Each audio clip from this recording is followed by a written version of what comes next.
Topic चल रहा था संत और संप्रदाय। संत और संप्रदाय में मैंने आपको कराया था कि भक्ति पूजा कितने प्रकार की होती है, 2 प्रकार की होती है, सगुनी और निर्गुणी।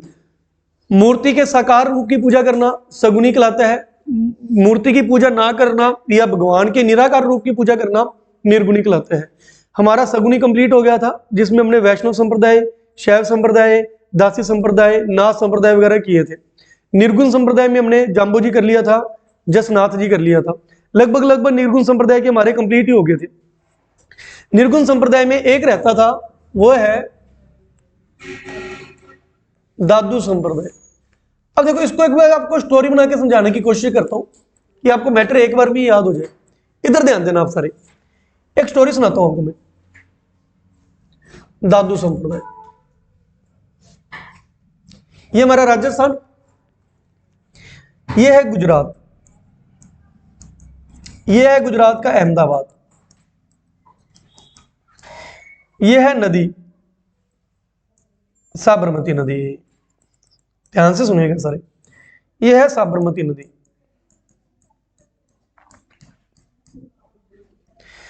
साबरमती नदी में एक बच्चा जैसे टोकरी पे रख के तैर रहा था, है ना, जैसे किसी ने छोड़ दिया हो इनको। तो एक ब्राह्मण आया, लोधीराम ब्राह्मण, लोधीराम ब्राह्मण। उसने इस बच्चे को निकाल के अपने घर ले गया और उसका पालन पोषण किया। इस बच्चे का नाम रखा गया दादू दयाल। इस बच्चे का क्या नाम रखा गया? दादू दयाल। आपको मैं स्टोरी सुना रहा हूं। गुजरात में अहमदाबाद में साबरमती नदी, उसमें एक बच्चा नदी के अंदर तैर रहा है। एक ब्राह्मण ने उसको निकाला। ब्राह्मण का नाम क्या था? लोधीराम ब्राह्मण। उसने उसका पालन पोषण किया घर पे लाकर। अब ये जो लड़का था दादू दयाल, इसने मात्र 11 वर्ष की उम्र में दीक्षा प्राप्त कर ली अपने गुरु से। 19 वर्ष की उम्र में ये उपदेश देने के लिए उत्तर दिशा में चल पड़ा। और उत्तर दिशा में वर्तमान में गुजरात के उत्तर दिशा में कौन है? राजस्थान। तो आप ये कह सकते हो 19 वर्ष की उम्र में इसने राजस्थान में प्रवेश कर लिया, राजस्थान में प्रवेश किया। और ये जगह जगह अपने उपदेश दे रहे। उपदेश देते देते कभी अजमेर रुका, कभी कहां रुका। अंत में इसने अपनी कर्म भूमि किसको बनाई? जयपुर को। जयपुर में कौन सा गांव? नरैना गांव। और नरैना गांव में 30 वर्ष की उम्र में उस गांव में बैठा जब ये उपदेश दे रहे थे, तो इन्होंने अपना एक संप्रदाय स्थापित कर दिया। उस संप्रदाय का नाम रखा गया दादू संप्रदाय। तो क्या स्टोरी सुनाई? एक लड़का साबरमती नदी में तैर रहा है, लोधीराम ब्राह्मण उसको घर ले गया, उसका पालन पोषण किया। इस लड़के ने 11 साल की उम्र में दीक्षा ले ली, 19 साल की उम्र में राजस्थान में आ गया, 30 साल की उम्र में अपना संप्रदाय स्थापित कर दिया। 31 साल की उम्र में यह मुगल बादशाह अकबर से मिला। अकबर से मिला, ठीक है, ये लाइन आप याद कर लें। अब इसका जन्म हुआ कब था? इनका जन्म हुआ था 1544 ईस्वी में। 1544 ईस्वी। 11 वर्ष का मतलब 1556। इसकी वैसे जरूरत भी नहीं, आप ऐसे याद कर लेना, 11 साल 19 साल। अब ये देखो 1544 में 30 साल जोड़ना, 31 जोड़ना, 75, ठीक है, ये 73, 75, ठीक है, ठीक है। तो 1574 में कई बार ये आ जाता है, कई बार ये आ जाता है। दादू संप्रदाय की स्थापना कब हुई? 1574 में। उस समय दादू दयाल जी कितने साल के थे? 30 साल के। अकबर से मुलाकात कब हुई? नहीं, ये मैंने गलत लिख दिया, ये 1585 है, ये याद रहने देना। 1585 में इन्होंने किससे मुलाकात की थी? अकबर से मुलाकात की थी। वैसे 41 बन जाएगा, 41। 1585 में किससे मुलाकात की थी? अकबर से। अकबर से मुलाकात किसने करवाई थी? जयपुर के राजा भगवंत दास ने। जयपुर के राजा भगवंत दास ने इनकी मुलाकात अकबर से कराई थी। ये क्वेश्चन पूछा हुआ एग्जाम में। इतना समझ आया आपको? अब इतनी कहानी हुई। इसके बाद इन्होंने 5 काम किए, बस इन्होंने 5 काम किए। एक तो इन्होंने अपना गुरु बनाया था, इन्होंने अपने शिष्य बनाए, इन्होंने अपने नियम बनाए, इन्होंने अपनी शाखाएं खोली और इन्होंने अपनी बुक्स लिखी। ये 5 चीजें करेंगे, ठीक है। एक तो इन्होंने उपदेश दिए जयपुर में आकर, उसके अलावा इन्होंने अपना गुरु बनाया, इन्होंने अपने शिष्य बनाए, इन्होंने नियम बनाए, इन्होंने शाखाएं बनाई, इन्होंने बुक्स लिखी। गुरु किसको बनाया? वृद्धानंद जी को। वृद्धानंद जी, इसे बुढ़हन जी भी कहते हैं, बुढ़हन जी। शिष्य कितने बनाए? 152। इनके कुल कितने शिष्य थे? 152। 152 में से 100 को तो कहा जाता था एकांतवासी, वो एक ही जगह पर रहते थे। 52 इनको कहा जाता था स्तंभ, जिन्होंने इनके उपदेशों का बहुत प्रचार प्रसार किया था। 52 में से भी हम इंपॉर्टेंट कितने पढ़ेंगे? 4। एक तो गरीबदास जी, एक सुंदरदास जी, एक रज्जबदास जी, एक भगवंत दास जी। इन्होंने नियम कितने बनाए? 3 बनाए, शव, मोक्ष, विवाह। शाखाएं कितनी बनाई? एक तो इनकी शाखा थी खालसा शाखा, खालसा। एक है नागा, एक है खाकी, विरक्त, उत्तरादे। बुक्स इन्होंने लिखी दादू दयाल रीवानी और दादू हरेड़वानी। ये मुख्य दादू दयाल जी कंप्लीट हो गए आपके, कोई 1-2 बातें रहती हैं। ये दादू दयाल जी कंप्लीट हुए। आपने दादू दयाल जी कैसे पढ़ने? इनका जन्म कहां पर हुआ? गुजरात के अहमदाबाद में 1544 में साबरमती नदी के किनारे। किसको मिले?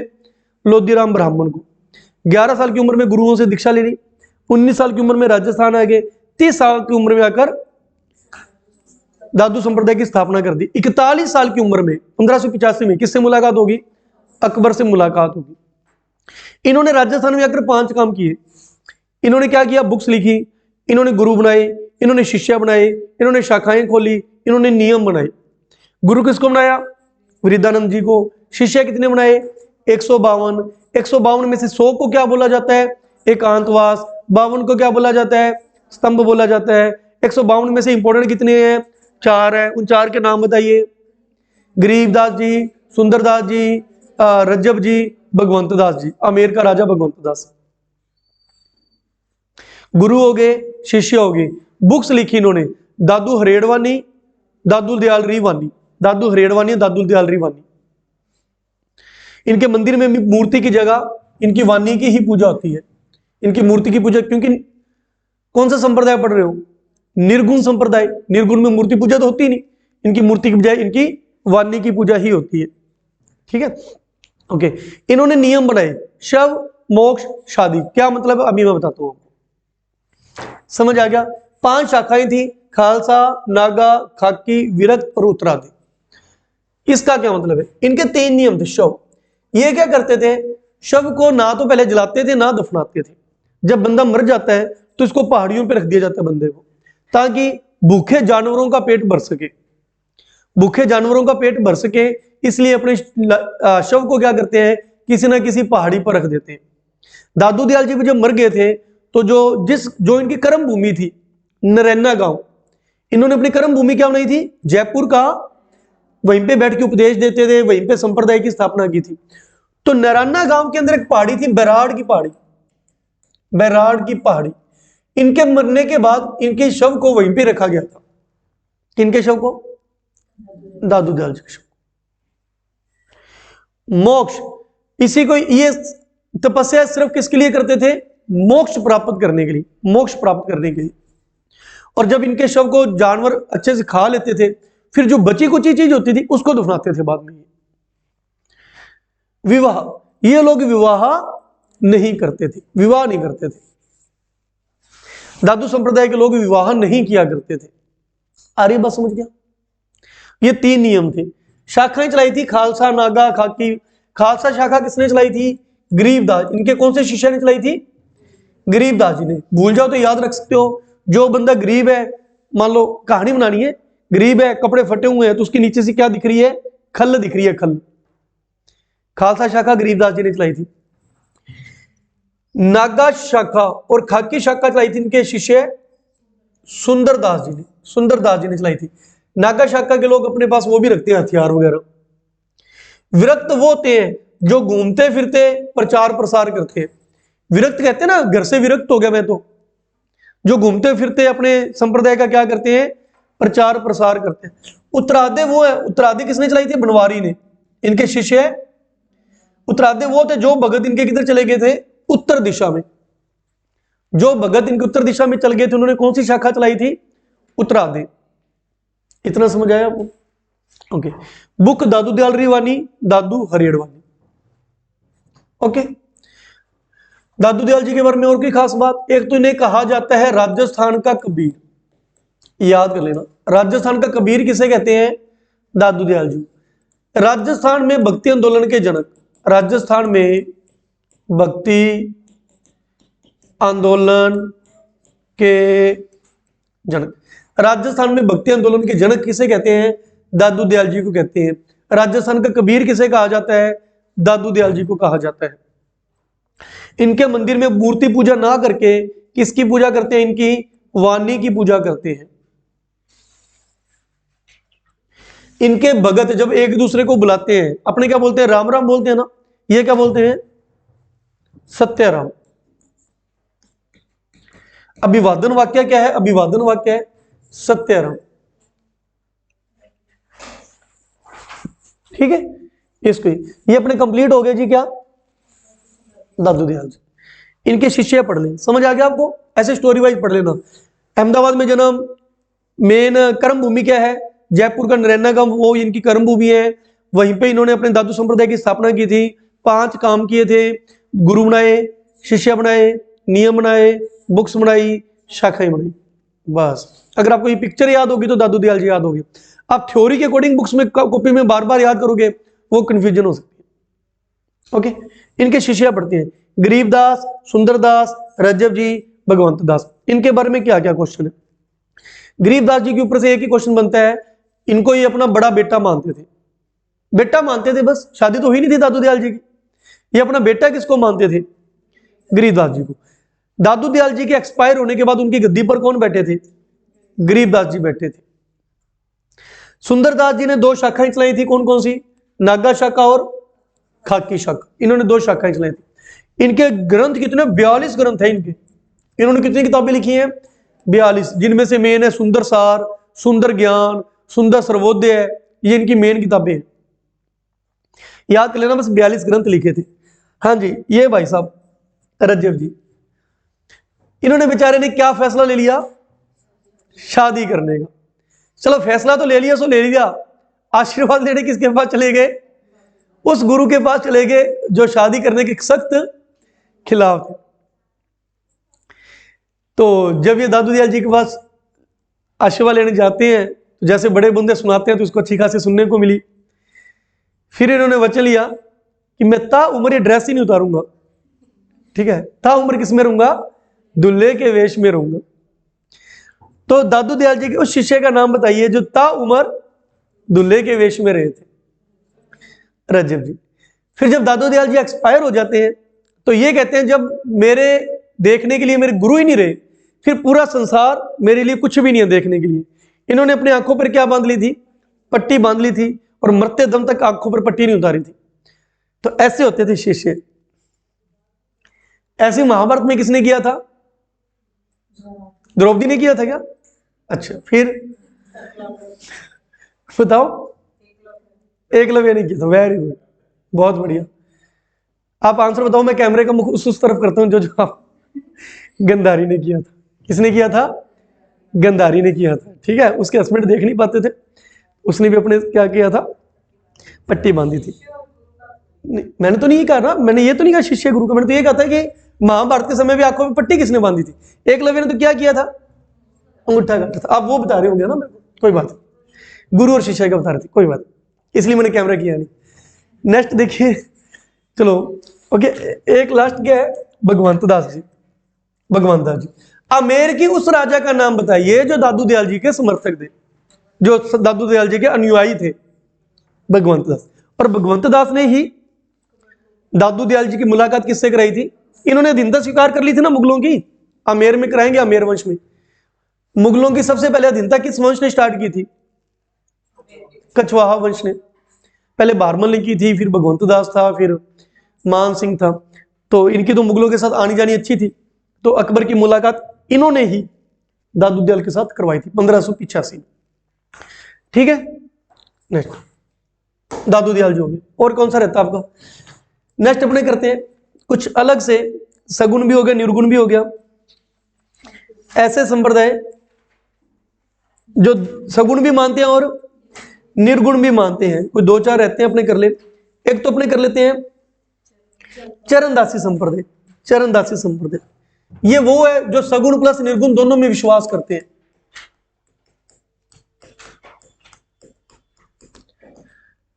सबसे पहले करते हैं चरणदासी संप्रदाय। चरणदासी संप्रदाय से वैसे एक ही क्वेश्चन बनता है, मैं थोड़ा बहुत बता दूं इनके बारे में। चरणदासी संप्रदाय की स्थापना किसने की थी? चरणदास जी ने। ये कहां के रहने वाले थे? ये कहां के रहने वाले थे? अलवर के रहने वाले थे। ठीक है, अलवर में भी एग्जैक्ट पूछा जाए तो डेहरा गांव, डेहरा गांव अलवर। इनके गुरु का नाम था शकुन मुनि। शकुन मुनि, इनके गुरु का नाम था शकुन मुनि। देखो वह, और इनके नियम, इनके यहां से दो क्वेश्चन इंपॉर्टेंट है, बस इनके दो ही क्वेश्चन इंपॉर्टेंट है। एक तो इनके नियम और इनकी प्रधान पीठ। इनके नियम कितने थे? 42। तो विष्णोई धर्म के नियम कितने होते हैं? 29। जसनाथ संप्रदाय के 36, चरणदासी संप्रदाय के 42 नियम होते हैं। एक तो ये याद कर लेना। इनकी प्रधान पीठ थी दिल्ली में। ये इसमें क्या इंपॉर्टेंट है सर? इसमें ये इंपॉर्टेंट है, ये रहने वाले कहां के हैं? राजस्थान के। पीठ मेन ब्रांच कहां पे खोली जाके? दिल्ली में। तो राजस्थान के एकमात्र उस संत का नाम बताइए जिन जो रहने वाले तो राजस्थान के और पीठ कहां पे खोली जाके? आउट ऑफ राजस्थान, दिल्ली में, चरणदासी। दादू दयाल जी से भी ऐसा क्वेश्चन बन सकता है क्या? कभी बना तो नहीं, अगर बनाना चाहो तो बना सकते हो। क्या बनाओगे? बना दो। वो संत जो रहने वाले तो दूसरी स्टेट के हैं, गुजरात के हैं, और प्रधान पीठ कहां पे आके खोली? राजस्थान में। ये रहने वाले राजस्थान के हैं, प्रधान पीठ कहां पे खोली जाके? दिल्ली में। इसको याद करने का एक तरीका भी, चरणदास जी के चरण राजस्थान में टीके ही नहीं। ठीक है, भूल जाओ तो कि ऐसे कौन से संत थे, तो याद करने की ट्रिक, चरण, ये राजस्थान, ये अलवर और ये दिल्ली पास में ही है, बॉर्डर पड़ गया ना। चरणदास जी के चरण अलवर में टिके ही नहीं, इनके चरण कहां पे जाके रुके? दिल्ली में जाके रुके। ठीक है, इनकी दो शिष्या थी, सहजोबाई, दयाबाई। सहजोबाई और दयाबाई।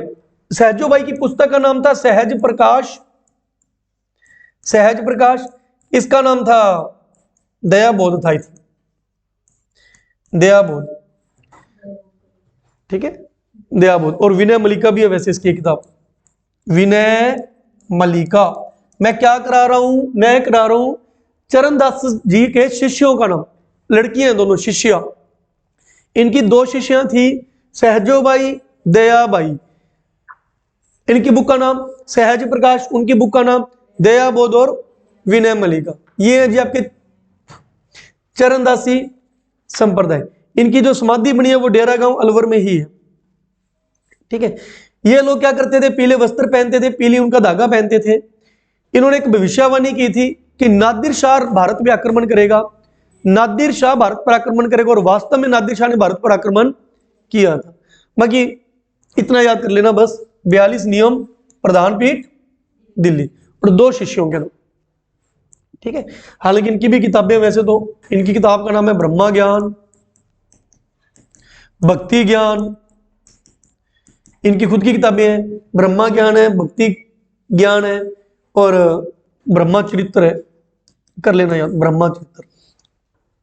नेक्स्ट देखिए, नेक्स्ट करते हैं निष्कलंक संप्रदाय। निष्कलंक संप्रदाय, निष्कलंक संप्रदाय, निष्कलंक संप्रदाय चलता है जी आपका डूंगरपुर। किसने स्थापना की थी? संत मावजी ने, संत मावजी ने। निष्कलंक संप्रदाय की स्थापना किसने की थी? संत मावजी ने। यहां से एक क्वेश्चन आता है, सिर्फ एक क्वेश्चन जो मोस्ट इंपॉर्टेंट है। दो क्वेश्चन बन जाएंगे। एक तो इन्होंने बनेश्वर धाम की स्थापना की थी, वो बनेश्वर धाम पढ़ते हैं ना डूंगरपुर में, त्रिवेणी संगम। बनेश्वर धाम की स्थापना करने वाले संत का नाम बताइए। दूसरा इनका मोस्ट इंपोर्टेंट ग्रंथ बनता है, इनके ग्रंथों को क्या कहा जाता है? इनके द्वारा लिखे हुए ग्रंथों को चोपड़ा कहा जाता है। संत मावजी के ग्रंथों को चोपड़ा कहा जाता है। डूंगरपुर गलियाकोट के अंदर इनका यह चलता है। बनेश्वर धाम की स्थापना इन्होंने ही की थी। ठीक है, नेक्स्ट अपने पढ़ते हैं निरंजन संप्रदाय, निरंजनी संप्रदाय। यह है जी नागौर में। निरंजनी संप्रदाय कहां पर है? नागौर में। कापड़ोद, कापड़ोद नामक जगह है, कापड़ोद गांव के अंदर है। इसकी एक ही लाइन याद कर लेना। इसकी स्थापना की थी हरिदास निरंजन जी ने, स्थापना की थी हरिदास निरंजन जी ने। इनके यहां से एक ही क्वेश्चन आता है, इसे क्या कहते हैं? कलयुग का वाल्मीकि। इन्हें कलयुग का वाल्मीकि कहा जाता है। किसको? हरिदास निरंजन। कारण क्या? जो वाल्मीकि थे, कहते हैं वाल्मीकि अपने समय में क्या हुआ करते थे? डाकू हुआ करते थे। जब ये डाकू हुआ करते थे, जंगलों में जो भी आता जाता था उसको लूट लेते थे। एक बार ये किसी संत को लूट लेते हैं, संत को बांध देते हैं।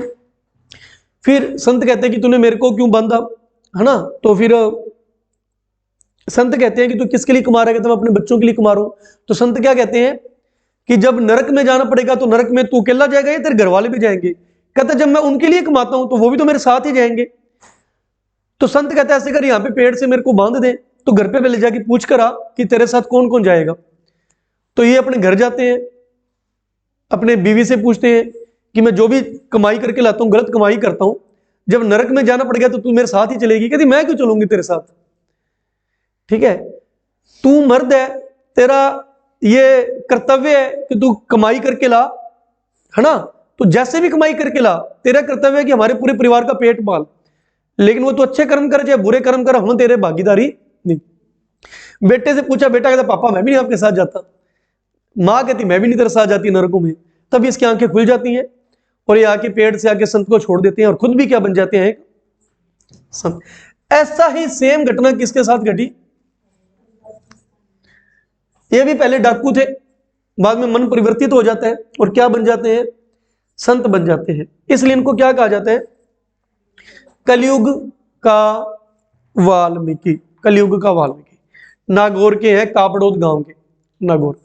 निरंजन संप्रदाय, हरिदास जी निरंजन। क्लियर है? एक है चिश्ती संप्रदाय, एक है चिश्ती संप्रदाय। चिश्ती संप्रदाय की स्थापना किसने की थी? ख्वाजा मुइनुद्दीन चिश्ती जी ने। ख्वाजा मुइनुद्दीन चिश्ती ने चिश्ती संप्रदाय की स्थापना की थी। ये 1191-92 में जो त्राइन का युद्ध हुआ था, उस युद्ध में मोहम्मद गौरी के साथ भारत आए थे, मोहम्मद गौरी के साथ भारत आए थे। इन्होंने अपनी कर्म भूमि किसको चुना था? अजमेर को चुना था। ये अजमेर में रहने लग गए थे। इनकी दरगाह किसने बनवाई थी? इल्तुतमिश ने, इल्तुतमिश। इसकी दरगाह का निर्माण किसने करवाया था? इल्तुतमिश ने। इनकी जीवनी किसने लिखी है? इनकी जीवनी, इनकी जीवनी लिखी है वजीउद्दीन ने, वजीउद्दीन। इन्होंने इसकी जीवनी लिखी है। चिश्ती संप्रदाय के प्रवर्तक, भारत में चिश्ती संप्रदाय के प्रवर्तक ख्वाजा मुइनुद्दीन चिश्ती। इनकी जो दरगाह बनी हुई है, उस दरगाह के अंदर अकबर और जहांगीर ने क्या रखवाई थी? 2 कढ़ाई या देग कह देते हैं उसको, देग रखवाई थी इन्होंने, कढ़ाई रखवाई थी। अकबर का बेटा जहांगीर, जहांगीर का बेटा अबुल मुजफ्फर शहाबुद्दीन, किरानी सानी, हजरत आला मोहम्मद शाहजहां। इस शाहजहां ने यहां पे क्या बनवाई थी? जामा मस्जिद, इनकी दरगाह के अंदर। इनकी दरगाह में शाहजहां ने क्या बनवाई थी? अकबर और जहांगीर ने क्या रखवाई थी? बड़ी देग रखवाई थी।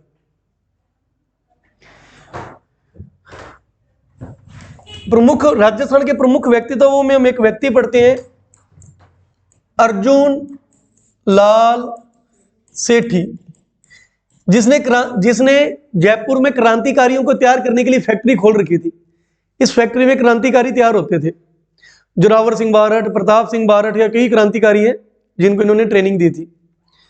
ये भी अंतिम समय में ये सारा कुछ करके थक थक जाते हैं, और जब अंतिम समय में ये इसी दरगाह में जाते हैं और इस दरगाह में जाकर बच्चों को, मुसलमानी बच्चों को पढ़ाने का काम करते हैं। तो इसी दरगाह में ये पढ़ाते हैं। इस कारण जब ये वहां पे इनकी मृत्यु हो जाती है तो वहां के लोग इनको मुसलमान समझकर इसी दरगाह में क्या कर देते हैं? दफना देते हैं, इसी दरगाह में दफना देते हैं। ठीक है, तो इस दरगाह में राजस्थान के किस प्रमुख व्यक्ति की दरगाह बनी हुई है, किसे दफनाया गया था? अर्जुन लाल सेठी को। क्लियर है कंसेप्ट? कुछ आपको वो 3-4 नाम अपने टेबल से याद कर लेते हैं, 3-4 नाम अपने टेबल से याद कर लेते हैं जो ज्यादा इंपॉर्टेंट नहीं है। एक है प्रणामी संप्रदाय,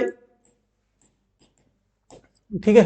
एक अपने पढ़ लेते हैं नवलदासी संप्रदाय, अलखिया संप्रदाय और गुद्दड़ संप्रदाय। गुद्दड़ संप्रदाय, गुद्दड़ संप्रदाय, इनके नाम पढ़ लेते हैं, ये टॉपिक अपना कंप्लीट है। सबसे पहले तो पढ़ते हैं इसकी संस्थापक कौन है, संस्थापक कौन है। फिर पढ़ लेते हैं कि प्रधान पीठ कहां पर बनी है, और एक हो जाएगी इनकी ग्रंथ या बुक, इनकी ग्रंथ कौन से। प्रणामी संप्रदाय, देखो प्रणामी संप्रदाय तो चलता है अपना, वैसे तो मेन तो ये पन्ना, पन्ना कहां पर है? मध्य प्रदेश। राजस्थान की बात करें तो ये कहां पर है? जयपुर। नवलदासी है जोधपुर में, अलखिया है बीकानेर में, गुद्दड़ है भीलवाड़ा में। मैं तो कोई भी चीज याद करनी है मैप के हिसाब से याद करता हूं। ये जयपुर आ गया, फिर जोधपुर है, फिर ऊपर बीकानेर है, और यहां पर क्या हो गया? भीलवाड़ा, है ना। प्रणामी संप्रदाय, प्रणामी संप्रदाय के संस्थापक हो गए आपके प्राणनाथ जी। इनके बुक ग्रंथ का नाम है कुजलम स्वरूप, कुजलम स्वरूप। इसको याद करने का तरीका, प्रणामी के प्राण काजल में है, प्रणामी के प्राण काजल होता है ना, काजल में है, प्रणामी के प्रणाम प्राण काजल में है। नवलदासी के संस्थापक नवलदास जी हैं, इनके नाम से नवलदास जी, और इनकी बुक का नाम भी इसी से मिलता जुलता ही है, नवलेश्वर है क्या? नवलेश्वर और नववानी, है ना, नवलेश्वर। अलखिया संप्रदाय जो बीकानेर में चलती है, इसकी स्थापना की थी लाल गिरी जी ने। बुक का नाम अलखिया स्तुति, अलखिया, अलख प्रकाश स्तुति है क्या? अलख स्तुति प्रकाश, अलख स्तुति प्रकाश। गुद्दड़ संप्रदाय के संस्थापक हैं संत दास जी, भीलवाड़ा में आइए, दांतला नामक जगह पे। भीलवाड़ा में कहां पर? ग्रंथ इनका कोई है नहीं। तो जोधा नवनवेली, सब नवा नवा नाम ही है। अलखिया, लाल गिरिया खाकर अलख निरंजन बोलना, लाल गिरिया खाकर अलख निरंजन बोलना। गिद्दड़ भी दासों को दांत दिखाते हैं, गिद्दड़ लोग भी अपने दास को दांत दिखाते हैं। कर लेना याद। ये वो संप्रदाय हैं जिनकी कोई खास बातें नहीं है, जिनकी बस आप सिर्फ ये याद कर लेना इनकी स्थापना किसने की और इनका ग्रंथ कौन सा है।